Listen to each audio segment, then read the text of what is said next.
So ayun mga kap, magandang araw sa inyong lahat. Magtanim tayo ng kalabasa. Ayan, meron akong pinutubong ano dito, buto ng kalabasa. Ayan, meron na siyang labas na yung mga ugat nya. Ayan, tataniman natin ito hanggang doon. Ayan, hanggang doon. So ano to, 110 na butas. Sobra at ang tindi ng init dito sa amin. At tanghali ang tapat mga kap, kailangan ko pong itanim yung aking mga kalabasa.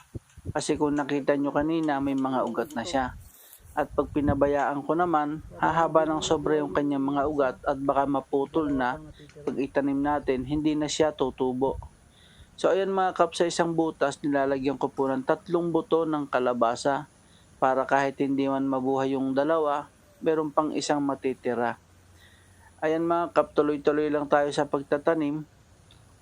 Ayan, binasa ko po yan kaninang umaga pero pagdating ng tanghali, talagang tuyong-tuyo na parang hindi nadaanan ng tubig. So ayan mga kap, nakatapos na nga po tayong magtanim. So kailangan naman, magdilig naman tayo ngayon.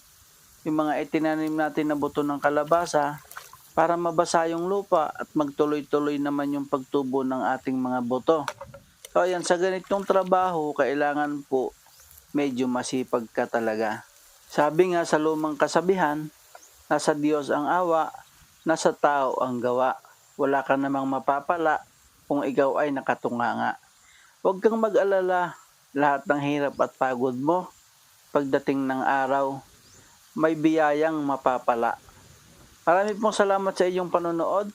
Please follow, like, and share naman po.